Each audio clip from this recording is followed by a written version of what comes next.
été attiré, ligoté puis jeté à l'eau par des individus qu'il connaissait. Pour le moment, la police a des soupçons, pas des preuves. Qu'il était possible, et même probable, que cet acte abominable ait été fait, commis par plusieurs personnes, par plusieurs auteurs et complices. Je ne comprends pas personnellement comment l'un de ces complices ne parvient pas à libérer sa conscience et à transmettre l'horrible secret. Si c'est lui, que justice soit faite, quoi. Vous pensez toujours que c'est lui, vous avez... De toute façon, maintenant, d'après ce qui a été dit et fait, à 95% c'est lui. Mais moi maintenant j'en suis certain. Ça peut être qu'une personne comme ça. Est-ce qu'il y a des complicités ou pas, d'après vous? Je sais pas. Ça, c'est à la gendarmerie de voir s'il y a de la complicité ou pas, mais enfin, on verra. Ce que je demande, c'est qu'on s'unisse, aussi bien toutes les familles, que ce soit Jacob, Villemin, Jacquel, même les bols, et puis que si c'est lui, qu'il ait la peine de mort. Parce que des personnes comme ça ne doivent pas vivre. Des gendarmes quant à l'endroit où le petit Grégory aurait été jeté dans la Vologne. Selon les pêcheurs, la première hypothèse des enquêteurs n'était pas plausible. Le cours, il tournait là. Je n'aurais pas descendu du tout. Du moins, il aurait tourné au moins 1 heure, hein, sûr. Et puis après, il y a encore une digue à passer. Une digue, mais la digue, j'ai du mal de croire que... Freezing October night in 1984. A tiny, 4-year-old body lies bound in the cold waters of the Vologne River.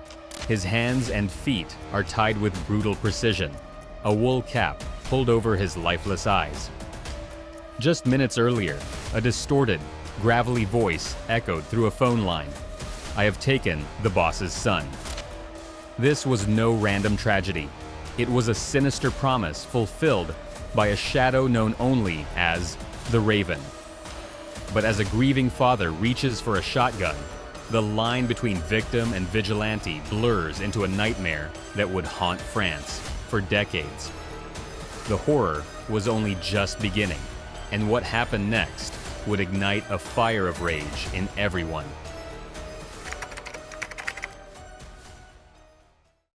In the quiet, picturesque Vologne River valley of eastern France, the Villemin family seemed to be living the ultimate dream. Jean-Marie Villemin was young, driven, and fiercely ambitious. By the time he was just 24 years old, he had achieved something that many in his rural, working-class community could only dream of. He was promoted to foreman, mockingly referred to later as the chef, or the boss, at the local auto parts factory. He and his beautiful wife, Christine, built a stunning new home on a hill, a shining symbol of their hard-earned success. They had a perfect, angelic little boy named Gregory. But in a close-knit, extended family where everyone knew everyone's business, Jean-Marie's rapid rise didn't inspire pride. Instead, it bred a dark, festering jealousy. A toxic resentment began to boil over in the shadows, waiting for the perfect moment to strike. This is where the story takes a dark turn. Starting in 1981, a creeping nightmare infiltrated the Villemin family's life, not through a broken window, but through the telephone line. It began with strange, unsettling phone calls, but it quickly escalated into a relentless, horrifying campaign of psychological terror. Over the course of 3 years, the family received over 1,000 anonymous harassing calls. At first, it might have seemed like a cruel prank, but the sheer volume and sinister nature of the calls revealed a deeply disturbed mind. Sometimes, the phone would ring in the dead of night, and the person on the other end would simply play a chilling funeral song. Other times, the victims were forced to listen to a woman's blood-chilling, manic laughter or a raspy, distorted male voice whispering vile threats. The anonymous stalker soon earned a terrifying nickname, the Raven. But what made the Raven truly dangerous wasn't just the sheer number of calls. The horrifying truth is, the Raven knew everything. This wasn't some random stranger flipping through a phone book. This phantom knew the family's deepest, darkest, and most humiliating secrets. The Raven knew about hidden affairs, old family grudges, and even the exact layout and wallpaper of the relatives' living rooms. The caller taunted Jean-Marie, spewing venomous envy over his money and his picture-perfect life. The psychological warfare tore the extended family apart, planting seeds of intense paranoia. Everyone began looking over their shoulders, realizing that the monster terrorizing them was likely sitting right across from them, at the Sunday dinner table. I gotta be honest with you, the psychological warfare this Raven used is beyond twisted. Imagine getting 27 calls in a single day, just to hear someone breathing on the other end, knowing that the person stalking you knows exactly where you sleep. For 3 agonizing years, the Villemins endured this invisible siege. They lived in a constant state of dread, jumping at every ring of the telephone. But little did they know, the sinister voice on the phone was growing tired of just talking. The Raven was preparing to step out of the shadows, and the nightmare was only just beginning. October 16, 1984. A cold, quiet autumn afternoon in the remote village of Lapinges-sur-Volane. It was a day that started like any other, but it would soon end in a horrifying tragedy that would scar France forever. Inside the Villemin home, Christine was busy doing household chores, quietly ironing clothes. Just outside in the front yard, her 4-year-old son, Grégory, was happily playing by himself on a pile of gravel. He was wearing his little winter coat and a wool hat pulled snugly over his head to keep the crisp autumn chill away. It was just after 5 p.m. A few minutes later, Christine called out to her son to come inside. But there was no answer. She stepped out into the frigid air. Grégory was gone. His toys were still sitting in the gravel, completely abandoned. Panic immediately set in. She searched the yard, calling his name frantically, but the silence that answered her was deafening. But little did they know, the nightmare was only just beginning. At approximately 5:32 p.m., just miles away, the phone rang at the home of Michel Villemin, Jean-Marie's brother. When he picked up the receiver, he was met with the familiar, raspy, blood-chilling voice that had haunted their family for 3 years, the Raven. But this time, it wasn't just a sick prank or a vague threat. It was a sinister promise fulfilled. According to official police records, the voice coldly stated, "I have taken vengeance on the boss and I kidnapped his son. I strangled him and threw him into the Volane. His mother is looking for him, but she won't find him. My revenge is done." And then, the line went dead. Chaos ensued. The frantic chase through the dark streets began as family members, neighbors, and local authorities launched a massive search. They scoured the area, shining flashlights into the encroaching darkness, desperately hoping the call was a lie. But the terrifying truth was waiting for them in the freezing waters. At exactly 9:15 p.m., the search came to a devastating halt. In the neighboring town of Dassels, about 4 miles from the Villemin home, a firefighter spotted something in the Volane River. It was the lifeless body of little Grégory. The crime scene was unimaginably brutal, yet eerily pristine. Grégory was found fully clothed. His hands and feet had been tightly bound with cords, and a thick rope was looped around his neck. His wool hat had been pulled down firmly to cover his entire face. But what struck investigators the most was what they saw when they lifted that hat. There were no signs of a struggle. His clothes weren't torn. His face wasn't twisted in terror, it was completely calm, almost serene, as if he were simply sleeping peacefully. I gotta be honest with you, picturing this innocent child bound and thrown into the freezing water, completely helpless, it absolutely shatters my heart. He was treated like a prop in a sick, twisted game of revenge against his father. Does this make your blood boil too? A 4-year-old boy sacrificed just for some sick revenge. Drop your take in the comments. Am I missing something about the cruelty here? Following the devastating discovery of little Grégory in the freezing waters of the Volane River, a massive police manhunt was launched to unmask the monster known as the Raven. The entire nation of France was reeling, desperate for answers. But investigators didn't have to look far. The killer wasn't some random drifter hiding in the woods. The primary suspect was sitting right at the family dinner table, Bernard Laroche, Jean-Marie's first cousin.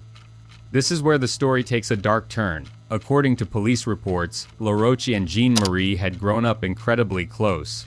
But as Jean-Marie's career skyrocketed and his wealth grew, Laroche's life seemingly stagnated. A toxic, silent jealousy boiled over. Investigators quickly zeroed in on Laroche when a team of handwriting experts concluded that his handwriting bore a striking, chilling resemblance to the sinister letters sent by the Raven. But handwriting analysis alone wasn't enough to put a man behind bars for the murder of a child. Authorities needed a concrete witness. They needed solid proof. That undeniable proof seemingly arrived in the form of a 15-year-old girl named Muriel Boll. LaRoche's own sister-in-law. Brought in for questioning, the teenager initially gave conflicting statements about LaRoche's whereabouts on the tragic afternoon of October 16. But under mounting pressure from investigators, Muriel finally broke down. According to official interrogation transcripts, she delivered a blood-chilling confession that blew the case wide open. Muriel told police that her brother-in-law had picked her up from school that day. She testified that they drove to Lapinges-sur-Volane, where LaRoche briefly left the vehicle and returned with a little boy. She stated they drove to another village, where LaRoche took the boy out of the car, walked away, and returned completely alone. It was the bombshell evidence the police had been praying for. On November 5, 1984, surrounded by a swarm of cameras and reporters, Bernard LaRoche was arrested and formally charged with the murder of Grégory Villemin. But no one could have predicted what happened next. The case was being overseen by Judge Jean-Michel Lambert, a wildly inexperienced magistrate who was completely overwhelmed by the intense media frenzy. After Muriel provided this explosive, case-making testimony, standard judicial protocol, and basic common sense would dictate that she be placed in protective custody. Instead, Judge Lambert made a catastrophic, unimaginable error. He allowed the 15-year-old girl to simply go back home. He sent a terrified teenager right back into the lion's den, directly into the custody of the very family she had just accused of murder. I gotta be honest with you, this part really makes my blood boil when you realize the sheer incompetence involved. You have a vulnerable kid holding the key to a brutal murder investigation, and you just send her back to the suspect's fiercely loyal family without an ounce of protection. What do you guys make of this massive failure by the justice system? Let me know below what stands out to you most, because this single decision would change the course of the entire investigation.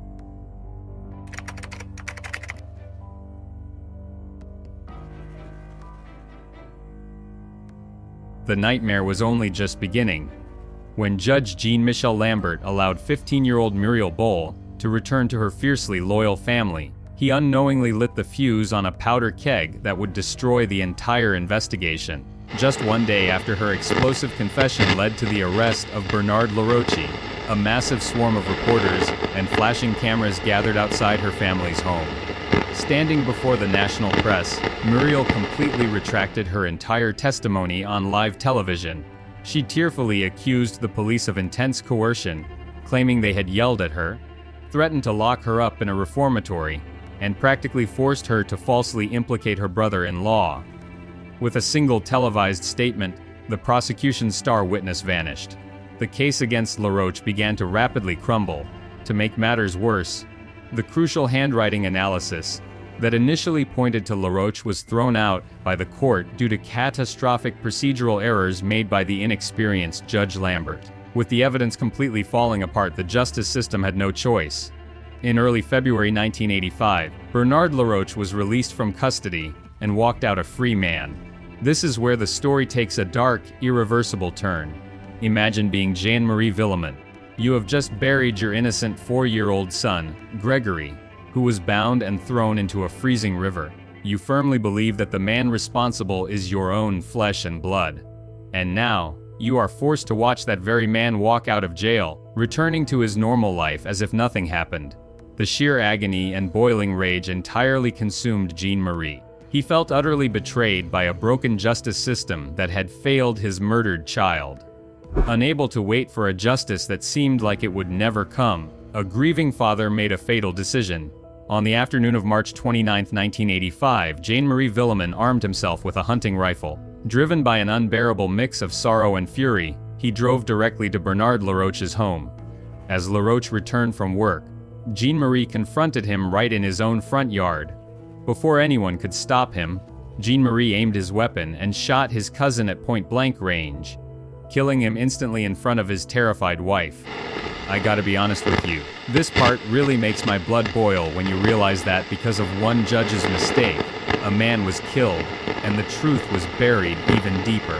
If the authorities had just done their job and protected a 15-year-old witness, this secondary tragedy might never have happened. By taking the law into his own hands, Jean-Marie guaranteed that if LaRoche really was the Raven, He took those dark secrets straight to his grave.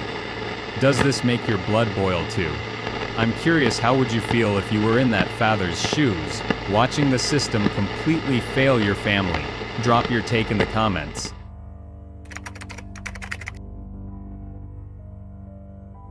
Following the shocking assassination of Bernard Laroche, the investigation into little Grégory's murder completely derailed into absolute chaos.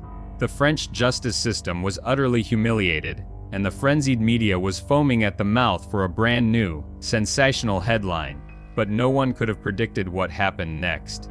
In a move that stunned the entire nation and defied all logic, the judicial police suddenly shifted their crosshairs onto the most unimaginable, heartbreaking suspect of all, Christine Villemin, the fiercely loving and grieving mother. This is where the story takes a truly sickening and dark turn. Instead of hunting down the real monster, who tied up a 4-year-old boy and threw him into a freezing river, investigators and a ruthless press began painting a horrifying, fabricated picture. They branded Christine as a cold, calculating woman who had somehow orchestrated her own son's demise. But when you actually look at the official case files, the evidence holding this monstrous accusation together was shockingly flimsy. Authorities leaned heavily on a new, highly disputed handwriting analysis that claimed Christine's script was the closest match to the sinister letters sent by the Raven. To desperately build their case, police also brought in statements from a few of her co-workers. These witnesses claimed they saw Christine near the local post office on the afternoon of October 16, right around the exact time the Raven's final, taunting letter was mailed. Christine vehemently denied this, explaining clearly that she had gone the day before, but the authorities completely ignored her side of the story. The nightmare was only just beginning for Christine. In July 1985, while still deeply mourning the brutal murder of her little boy, she was formally charged with his assassination and thrown into a cold, unforgiving prison cell. As if this devastating betrayal wasn't enough, Christine was actually 6 months pregnant at the time of her sudden arrest.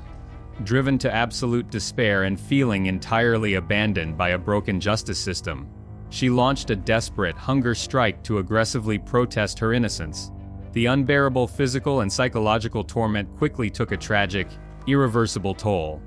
The intense stress caused severe hemorrhaging. She ultimately collapsed and was rushed to a clinic, where she tragically miscarried one of the twins she was carrying. I gotta be honest with you, it is completely sickening to see how the media and the justice system utterly destroyed this woman. They had zero concrete physical evidence, no confession, and absolutely no logical motive. Yet they crucified a heartbroken mother in the court of public opinion, treating her like a villain in a twisted nightmare, while the real killer remained hidden in the shadows. I'm curious, how would you feel if you lost your child, only to have the whole world call you a monster without a single piece of direct evidence? Drop your thoughts in the comments below, because this level of injustice is just hard to comprehend.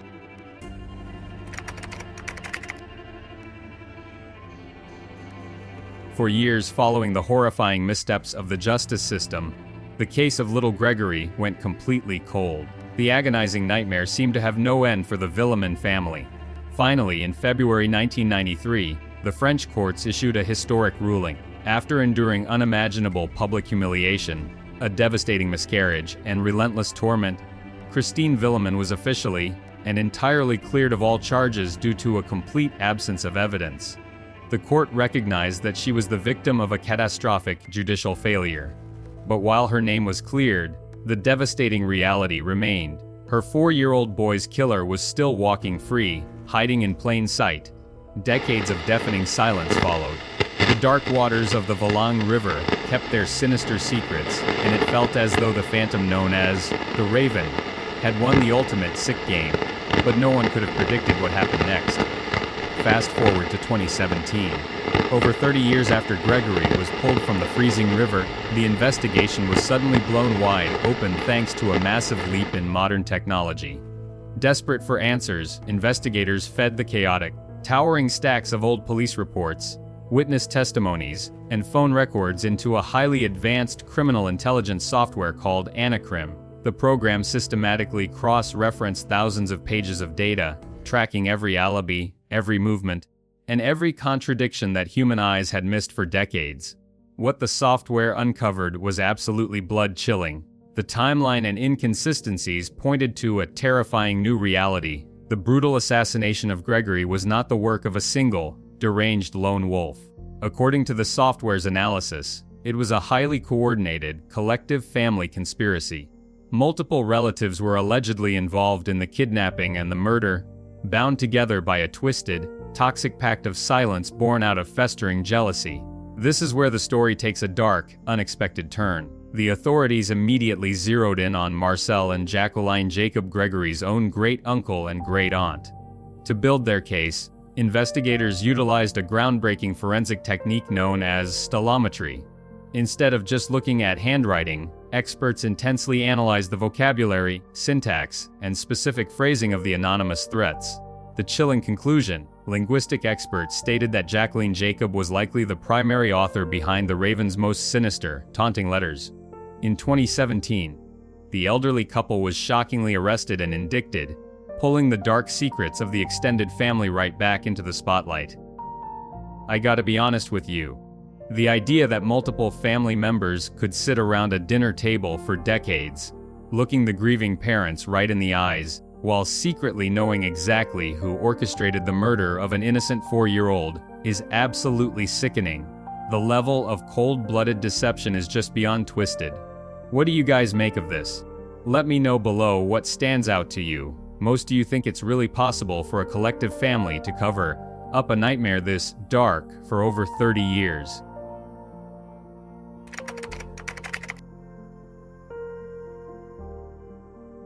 The explosive revelations and arrests in 2017 pulled the darkest, most sinister secrets of the Vallon Valley right back into the glaring spotlight. But the resurrection of the case didn't just bring the promise of long-awaited justice, it awakened old ghosts that had been festering in the shadows for over 3 decades. For one man, the renewed, suffocating scrutiny was simply too much to bear. In July 2017, just days after the shocking arrests of the Jacob family made national headlines, authorities made a grim discovery. Judge Jean-Michel Lambert, the original, inexperienced magistrate whose catastrophic errors and baffling decisions arguably derailed the entire investigation in 1984, was found dead in his home. He had tragically taken his own life. Beside his body lay a devastating suicide note. In his final words, Lambert confessed that the crushing, unrelenting pressure of the reopened investigation had completely broken his spirit. The disastrous mishandling of little Grégory's case, the blood of Bernard Laroche, and the agonizing media circus had followed him like a dark, inescapable cloud for 33 years. He chose to end it all rather than face the glaring microscope of public judgment once again. I gotta be honest with you, this case is an endless labyrinth of tragedy. Every time you think you've reached the end, another life is destroyed. It's a chilling reminder that the consequences of a botched investigation don't just fade away, they echo for generations. So, where does that leave us today? Nearly 4 decades have passed since a sweet, innocent 4-year-old boy was bound and thrown into the freezing waters of the Vallon River. The blood-chilling reality is that the ultimate truth remains just out of reach. Despite the DNA testing, the highly advanced AI software, and the countless interrogations, the true identity of the monster or monsters known as the Raven has never been definitively proven in a court of law. As of today, no one is sitting behind bars for the assassination of Grégory Villemin. But even in the deepest, most suffocating darkness, there is a profound sense of catharsis and survival.